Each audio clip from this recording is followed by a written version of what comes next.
This is pomegranate, dwarf pomegranate from seed. One thing you should do if you're going to do pomegranate, pick it in the fall, and then, well, you should dry it. So once the seed is completely dried over the next month or two, and then this one was planted in February, and yep, middle of February, and looks like it's taken off. So what we're going to do today is to put this in individual pots. So today is the first week of September, starting to cool off. In fact, we have this unusual day, last couple of days, being wet and cool. It looks like it's raining outside. Well, it's out of the can, and wow, I think it really took off. Okay, be very careful when you in this situation. Don't disturb the roots too much.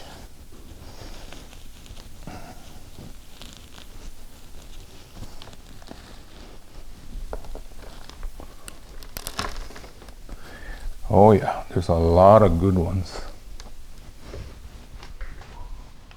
We recently did a chapter on cuttings, right? Well, this is from seed. And see this right here? This is the tap root. And that will run into problems in the future. So we should get rid of like that, like this. Actually, if there's enough good roots here, this might even be better. But if you cut off too much, then you'll send this into shock, right?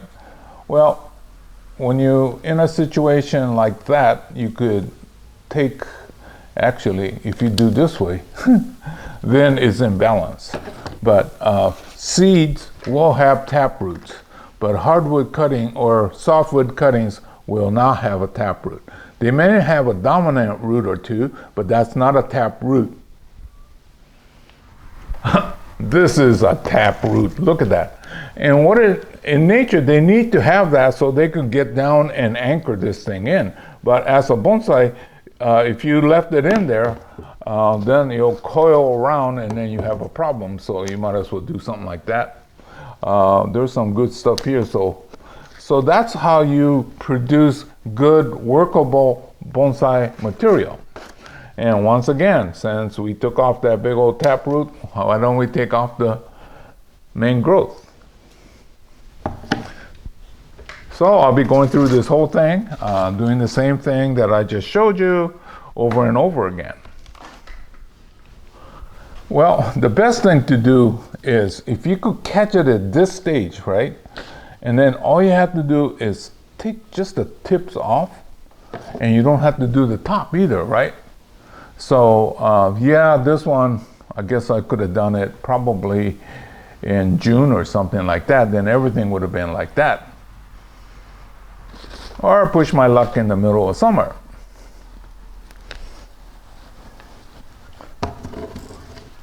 Oh, look at more taproot. Boop. But this one is good. We got all that growth on top, so I don't have to remove that. Another good one. So there are going to be some good and the bad. On the other chapter on the cutting on the conifers, the boulevard cypress, well, I said take the old soil and mix it. Well, on these deciduous trees, that's not necessary. You could, even when you're repotting a big one, you don't have to save the old soil. That's why you could do bare roots on deciduous, but not on the evergreens. Japanese black pines, yeah, that one definitely you should save your old soil. But most of your conifers, they should be done that way. Here's a young one, but it has a taproot, so I just take the tip off. And once again, make sure you don't push down too hard and damage the tender root that's there.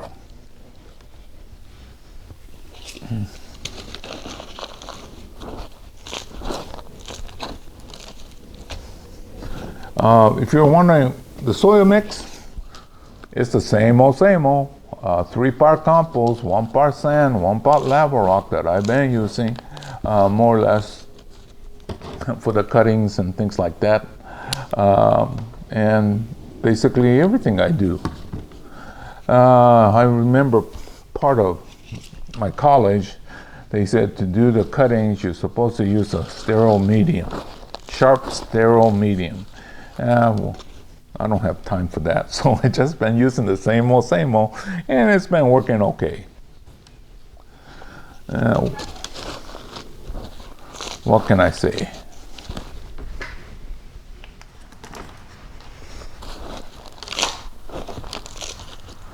I think I've said a number of times, there is no such thing as a bonsai soil.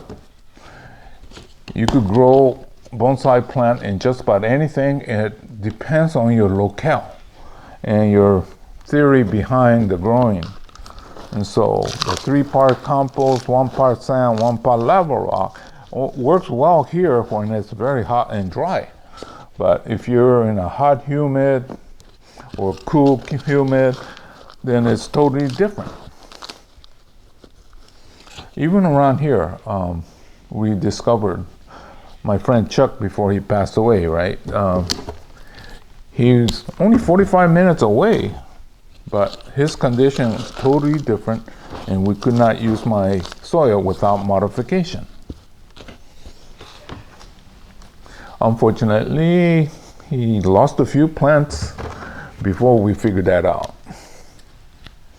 But that's part of the process of learning bonsai. You gotta fail a few times. I'm failing all the time, one way or another.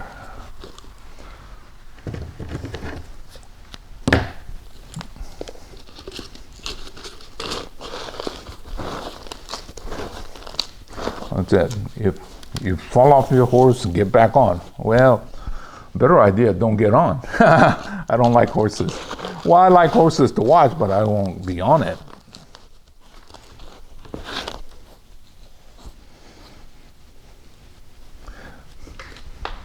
I got it watered. Looks like I got about 18 of them. So now these will go into area where it will not get bumped, so that the delicate roots that are starting to come out will not get damaged. And that's going to be important for a while. Okay, these are probably by next year this time, maybe I could put it on the market. This will be considered the starter plant, but you already saw that my starters are a little bit different. I get it prepped for a future bonsai by removing taproots. Unfortunately, commercial nurseries don't have the time to do that. I think most people, they don't even realize that it's important. But for a true good bonsai, the first step is when it comes out of the seed bed.